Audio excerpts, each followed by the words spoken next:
Hello বন্ধুরা, আশা করি সবাই খুব ভালো আছো। আবারও নতুন আরেকটি ব্লগ ভিডিওতে তোমাদের সবাইকে স্বাগত। আর সবার প্রথমে জানাই শুভ নববর্ষের আন্তরিক প্রীতি ও শুভেচ্ছা। বড়দের আমার প্রণাম, ছোটদের আন্তরিক ভালোবাসা। আমাদের ফ্ল্যাট থেকে বেরিয়ে স্টেশনের ধারেই রয়েছে মা তারা মায়ের মন্দির, আর সঙ্গে বজরংবলী হনুমানজির মন্দির রয়েছে, শনি মন্দির রয়েছে, কালী মন্দিরও আছে। শহরের বিভিন্ন জায়গায় বাড়ি মন্দির, কালী মন্দির একসঙ্গে করেই রয়েছে। আগের দিন রাতে একটু মার্কেটে বেরিয়েছিলাম, সেখান থেকেই গেলাম মা তারা মায়ের মন্দিরে।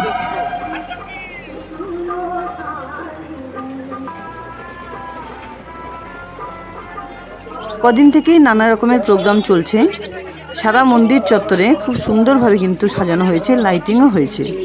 পুজো কমিটির মেম্বারদের থেকে কুপন সংগ্রহ করে ঠিকমতো শুনে এলাম যে কবে ঠিক টাইমে পুজোটা হবে। বলল 16 তারিখে অন্নপূর্ণা পুজোর দিন। সেখান থেকে বেরিয়ে কিছু মার্কেটিং করে তারপর বাড়ি ফিরলাম। পরদিন সকালবেলা পয়লা বৈশাখ, সমস্ত ডিউটি মাথায় রেখে সবার আগে স্নান সেরে পুজো করে নিলাম। পুজো হয়ে গেলে আরতি সেরে নিয়ে সেই ধূপধুনোর ধোঁয়া ঘরের চারদিকে কোণে কোণে ছড়িয়ে দিলাম। নিজের পরিবারের শুভ কামনার সঙ্গে সঙ্গে আমার ইউটিউব ফ্যামিলির বন্ধুরাও যেন ভালো থাকে সেটাই প্রার্থনা করলাম। ছোটবেলা থেকে এই রীতি দেখে আসছি, পয়লা বৈশাখ বা বিজয়া দশমী বাড়িতে কোনো লোকজন এলে তাদেরকে কিন্তু না খাইয়ে বিদায় দিতে নেই। তাই আগেই ময়দায় ময়ান দিয়ে মেখে রেখেছিলাম। এবার কিছু কাটা নিমকি বানিয়ে নিচ্ছি, পরে লোকজন এলে মিষ্টি কাটা নিমকি বোঁদে দিয়ে খেতে দেব। আর এগুলো একবার বানিয়ে মোটামুটি 10-15 দিন কিন্তু স্টোর করে রাখা যায়। ভেজে নেবার পর একটু বিট নুন আর চাট মশলা ছড়িয়ে দিলাম। সকালবেলা ব্রেকফাস্টের পরেই ভাতের চালটা ধুয়ে কিন্তু আমি এভাবে জল দিয়ে রেডি করে রাখি। আর সবজি কেটে নিয়েছি লাউ শুক্তোর জন্য লাউ। এখানে পুঁই শাকের সঙ্গে কিছু মিষ্টি কুমড়োর টুকরো কেটে রেখেছি। পুঁই শাক মিষ্টি কুমড়ো দিয়ে কিন্তু খুব ভালো লাগে খেতে। চিকেন লেগ পিসের সঙ্গে কিছু বড় পিস রয়েছে, এগুলো বানিয়ে নেব। সঙ্গে মাছ আছে। ছোট সাইজের কিছু বেগুন লম্বা করে কেটে রেখেছি, এগুলো বেগুন মশলা বানিয়ে নেব। সবার আগে চিকেনটাকে একটু ম্যারিনেট করে নিচ্ছি। তার জন্য আদা আর রসুন বাটা দিয়ে তার সঙ্গে অর্ধেকটা লেবুর রস দিয়ে খুব ভালোভাবে ভেবেছিলাম চিকেন ললিপপ বানাবো, কিন্তু মেম্বার হচ্ছে 5 জন, আর চিকেন লেগ পিসগুলো হচ্ছে 4টে। বাদবাকি থাইয়ের পিসও যদিও আছে, তবু আর ইচ্ছে হলো না। চিকেনটা এভাবে ম্যারিনেট করে 8 ঘন্টা রেখে দিলাম। মাছটা পরে ধুয়ে নেব, ফ্রিজে রেখেছিলাম, তাই নর্মাল হতে একটু টাইম লাগবে। তার আগে সমস্ত সবজিগুলো ধুয়ে নিচ্ছি। মিষ্টি কুমড়ো দিয়ে পুঁই শাক না খেলে একবার খেয়ে দেখো। পুঁই শাকের টেস্ট এতটাই বাড়িয়ে দেয় মিষ্টি কুমড়ো থাকলে, যে পুঁই শাক না খায় সেও বারবার চেয়ে খাবে। একটা গামলাতে করে ঝুরিয়ে এভাবে তুলে নিয়ে তারপর শাক ধুয়ে নিলে শাকগুলো সুন্দরভাবে ধোয়া যায় আর সমস্ত ধুলোবালি ঝুড়ির মধ্যে পড়ে যায়। তাছাড়াও শাকগুলোতে খুব একটা নোংরা ছিল না, একদমই ফ্রেশ। এবার তেলে কালো জিরে কাঁচা লঙ্কা ফোড়ন দিয়ে তারপর মিষ্টি কুমড়োগুলো দিয়ে দিলাম। এর সঙ্গে পরিমাণ মতো নুন, হলুদ, 4-5টা চেরা কাঁচা লঙ্কা দিয়ে কুমড়োগুলো একটু ভেজে নিয়ে তারপর শাকগুলো দিয়ে দেব।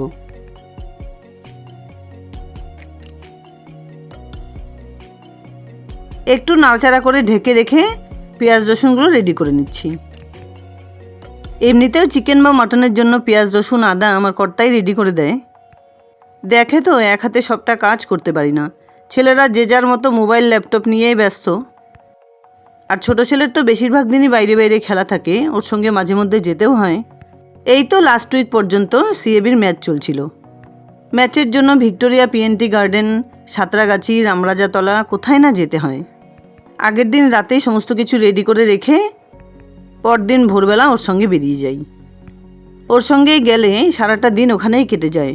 যদিও গিয়ে মনটা খচখচ করে, কি করছে বাড়িতে যারা আছে, ঠিকমতো খাওয়া দাওয়া করছে কিনা, সবার সব কিছু ঠিকঠাক হচ্ছে কিনা।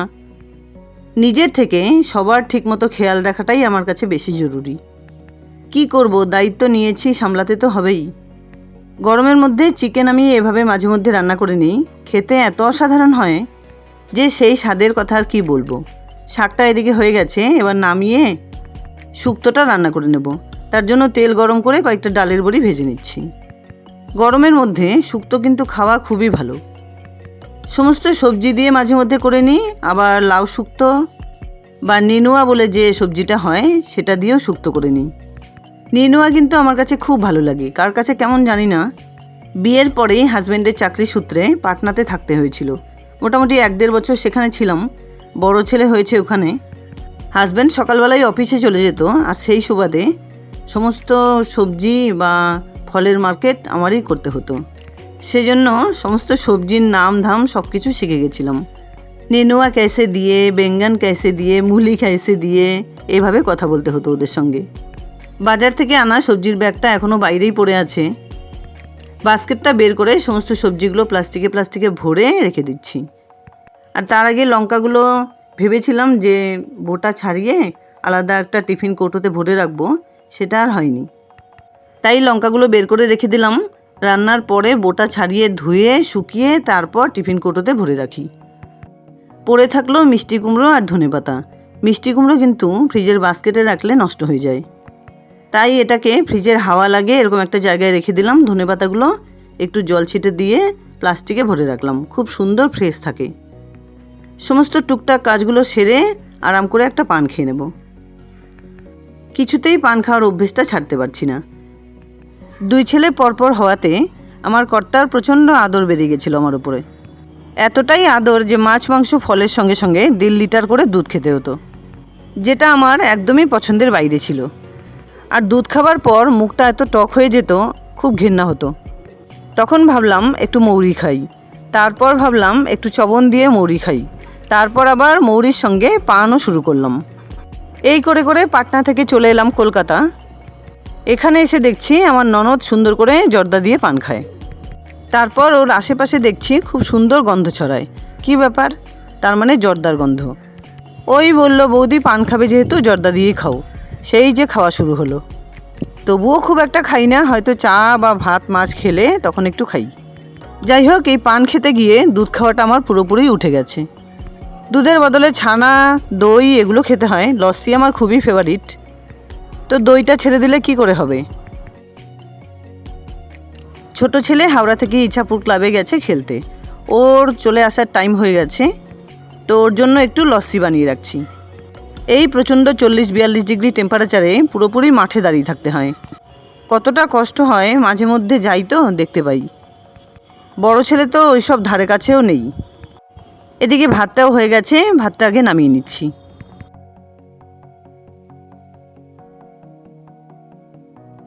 একটু বড় হাঁড়ি বা গামলাতে যদি ভাত রান্না করে নেওয়া হয়, ভাতগুলো কিন্তু খুব সুন্দরভাবে ফুলে ওঠে, আর প্রত্যেকটা ভাত খুব সুন্দরভাবে তৈরি হয়। ছোট জায়গাতে রান্না করলে চটচটে থেকে যায়, ভাতগুলো খুব সুন্দরভাবে তৈরি হতে পারে না। এদিকে শুক্তোটাও হয়ে গেছে। নামানোর আগে ডালের বড়ির সঙ্গে রাঁধুনি বাটাও দিয়েছিলাম। এবার একদিকে মাছ একদিকে মাংসটা রান্না করে নেব। 3-4টে ওভেন যদি একসাথে চালানো হয় তাহলে কিন্তু ফ্যানটা চালাতে পারি না, প্রচণ্ড গরম হাওয়া ছাড়ে। কি আর করব, আরাম করার থেকে ফ্যান বন্ধ করেই রান্না করতে হয়। প্রচণ্ড ঘেমে নিয়ে একসার হয়ে যাই। ফ্যানটা রান্নাঘরে লাগানোর পর আমার থেকে আমার ছায়াদিদি হয়েছে মজা। ও এসেই আগে ফ্যানটা চালিয়ে দিয়ে তারপর বাসন মাজতে লেগে পড়ে। ছেলে আবার কি করে, মাঝে মধ্যে বাইরে থেকে কুলারটা সেট করে দেয়। একদিকে মাছগুলো ভেজে নিচ্ছি, আরেকদিকে কুকারে তেল গরম করে 2টো তেজপাতা, তার সঙ্গে কিছু গোটা গরম মশলা দিয়ে পেঁয়াজ কুচিগুলো দিয়ে দিলাম। সঙ্গে একটা টমেটো কুচিও ছিল। খুব সুন্দর করে পেঁয়াজগুলো ভেজে নেবার পর ম্যারিনেট করে রাখা চিকেনগুলো দিয়ে দেব। তারপর চিকেনগুলোকে খুব সুন্দর করে ভেজে নিয়ে একটা সুন্দর গন্ধ বেরোলে নুন, হলুদ, জিরে গুঁড়ো, ধনে গুঁড়ো, কাশ্মীরি লঙ্কা গুঁড়ো দিয়ে খুব ভালোভাবে কষিয়ে নিয়ে ঢেকে কিছুক্ষণ রেখে দেব। ততক্ষণে মাছটা রান্না হয়ে যাবে। মাছটা আদা জিরে বাটা দিয়ে আলু দিয়ে খুব সুন্দর করে রান্না করে নেব। ছোট ছেলে মাছের ঝোল, চিকেন কিছুই পছন্দ করছে না আজকাল, ও মাছ ভাজা দিয়ে খেয়ে নেবে। আমার বানি কপি পাতা খেতে খুব পছন্দ করে। কপিটাকে কেটে রেখেছিলাম, পাতাগুলো এভাবেই পড়েছিল। আমার কর্তা বা আমার শাশুড়ি কোনো কাজ যদি পড়ে থাকে তাহলে তাদের পছন্দ হয় না, সঙ্গে সঙ্গে সেটা করে ফেলতে হবে। আমার আবার কি, যখন যেটা দরকার, যেটা খুব তাড়াতাড়ি দরকার, সেটা আগে করে নিয়ে বাদবাকিগুলো পরে করে নেব। সে আরাম করে বসে বসে কপি পাতাগুলো ছিঁড়ে রেখে দিচ্ছে, আর আমি এদিকে আমার বানিকে নিয়ে একটু আদর করে এলাম। মাঝে মধ্যে এভাবে রান্না করতে করতে কাজ করতে করতে গিয়েই ওকে আদর করি। খাটের কোনায় চুপটি মেরে বসে থাকে। জানে মা কখন আসবে, কিছু খেতে দেবে, টুক করে বেরিয়ে আসে, আবার খেয়ে দিয়ে চলে যায়। আগের দিন ছিল চৈত্র সংক্রান্তি, আর সংক্রান্তির কিছু রান্না তোমাদের সঙ্গে শেয়ার করছি। রান্না করেছিলাম ভাত, পাট শাক, নিম বেগুন, তেঁতোর ডাল, লাউ সজনে দিয়ে ডাল, গিমা পাতার বড়া, আম ডাল, এঁচোড়ের তরকারি, পাঁপড়, গন্ধরাজ লেবু। সবগুলোই আমার ফেভারিট খাবার। তোমরা কি এরকম আজে বাজে খাবার খাও? কমেন্টসে জানিও তো। সংক্রান্তিতে এইসব রান্নাই বেশি ভালো লাগে। মাছের ঝোলটা ফুটে আসা পর্যন্ত অপেক্ষা করছি, তারপর মাছগুলো ছেড়ে দেব। তার আগে চিকেনটা খুব ভালোভাবে কষিয়ে নিয়েছিলাম। এবার পরিমাণ মতো নুন, হলুদ, সমস্ত মশলা দিয়ে মন্ত্রা চিকেন মশলার একটা প্যাকেট থেকে 1 প্যাকেট চিকেন মশলা ঢেলে দিলাম। এই মশলাটাই কিন্তু এই চিকেন রেসিপির টেস্ট অনেকটা গুণে বাড়িয়ে দেয়। মাছের ঝোলটা ফুটে এলে ভাজা মাছগুলো ছেড়ে দিলাম। একটা মাছ রেখে দিলাম, ছোট ছেলে মাছ ভাজা খাবে বলেছে। মাছের ঝোলের কড়াইটা আর প্রেসার কুকারটা জায়গা চেঞ্জ করে নিলাম, এতে করে নাড়াচাড়া করতে খুব সুবিধা হবে। চিকেন রান্নার আগে যদি সুন্দর গোল্ডেন ব্রাউন কালার করে ভেজে নেওয়া যায়, তাহলে কিন্তু চিকেনের টেস্ট অনেকটা গুণে বেড়ে যায়।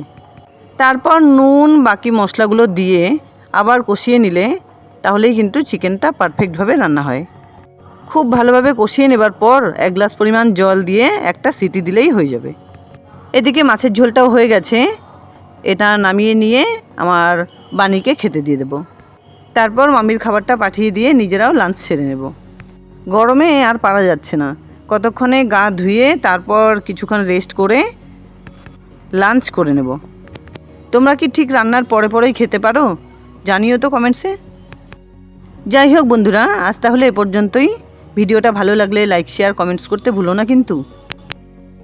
আর আমার চ্যানেলে নতুন বন্ধু হয়ে থাকলে প্লিজ চ্যানেলটাকে সাবস্ক্রাইব করে পাশে থাকা বেল আইকনটা অলে করে দিও, যাতে আমার আপলোড করা সমস্ত ভিডিওর নোটিফিকেশান সবার আগে তোমাদের কাছে পৌঁছে যায়।